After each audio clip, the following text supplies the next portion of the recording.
네. 여론조사나 이런 것들이 높아서 그렇다는 말씀이신가요? 지금 현재 여론조사나 예. 그다음에 탄핵 때문에 만들어진 그런 분위기 이런 걸 보면 국민의힘에서 누가 나오더라도 네. 이재명 후보가 될 가능성이 굉장히 높습니다. 어허. 근데 저는 이렇게 이재명 대표한테 이야기를 하고 싶어요. 부정선거 안 해도 됩니다. 예. 예?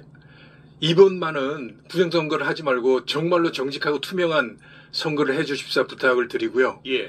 그렇게 해서 나온 결과가 부정선거를 안 한 게 확실히 되면 예. 그래서 당선이 되면 온 국민이 따르게 될 것 같습니다. 근데 현실은 지금 통계학자들이나 전문가들 그다음에 제가 생각하는 건 부정선거를 할 게 거의 확실시되고 있거든요. 그래요? 네.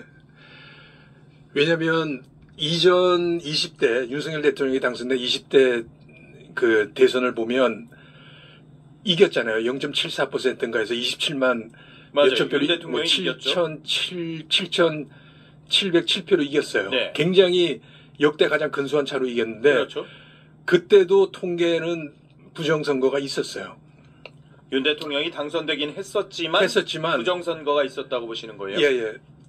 저희 분석은 부정선거가 있었고 만일 부정선거가 없었다고 하면 윤 대통령이 300만 표 이상으로 이겼습니다. 근데 부정선거가 있었기 때문에 예. 27만 표 정도 차이로 이긴 건데 예. 그러면 부정선거를 해놓고 왜 이겼냐? 예. 왜 그러면 민주당 입장에서는 이재명 후보가 왜 졌냐? 전 실수했다고 봅니다. 실수요? 당시에 여론조사나 이런 부분들이 윤석열 후보가 한 14, 15% 정도 이기는 걸로 쭉 나왔잖아요. 예. 그렇게 나와서 근소하게 여론이 윤 대통령한테 가 있었기 때문에 아주 많이 이기는 거는 이상하게 보일 수 있어요. 그래서 겨우 이기는 1% 정도 이기는 걸로 판을 짠 것 같습니다. 아하. 그런데 문제는 당일 투표에서 득표율이 윤 후보의 득표율이 생각보다 훨씬 높아졌기 때문에 예.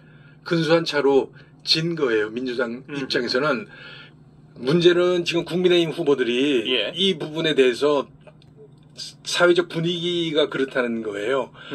부정선거를 이야기하면 음모론이고 네. 뭔가 덜 떨어진 생각을 하는 것 같은 사실은 이런 식의 어떤 프레임도 예. 부정선거를 조작하는 측에서 만들어 놓은 프레임이라고 볼 수 있습니다. 네.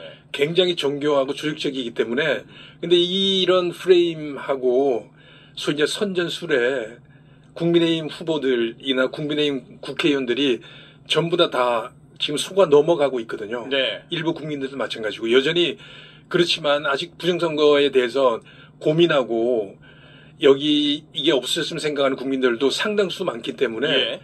이런 균형을 국민의힘 후보들도 여기서 균형을 찾고 네. 부정선거에 대한 생각을 가지고 여기에 대처를 해야 되는데 아직은 물론 경선 중이라 그런 마음이 아직은 그런 생각할 겨를이 없겠지만 이제 단일화가 되고 정식으로 이재명 후보하고 국민의힘 후보가 붙게 되면 네.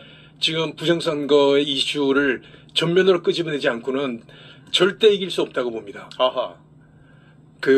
제가 한번 지난 20대 대선 예. 그러니까 윤석열 대통령이 당선이 됐던 그 표를 한번 제가 잠깐 보여드릴게요. 예, 맞아요. 준비를 저희가 했는데요. 서울하고 전국이 나온 게 있거든요. 네.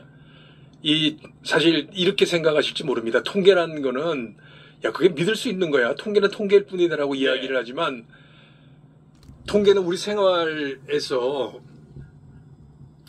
굉장히 밀접하죠. 통계라는 게. 밀접하고 그다음에 통계가 거짓말을 한다 그러면 저희는 여론조사를 절대 믿을 수가 없고 네. 그다음에 어떤 식의 경제개발에 관련된 통계 이런 모든 걸 믿을 수 없어요. 우리 생활이나 우리 모든 게 다 무너집니다. 통계는 모든 거의 기본이에요. 앞으로의 경제 정책이라든가 사회 정책이나 여러 가지들이 사실 후행적으로 기존에 있었던 통계를 가지고 예측하고 전망하는 그렇습니다. 거 아니겠어요? 그리고 이 통계는 선거에 관련된 지금 통계는 선거가 끝난 다음에 내놓은 자료를 가지고 만든 통계이기 때문에 100% 정확한 겁니다.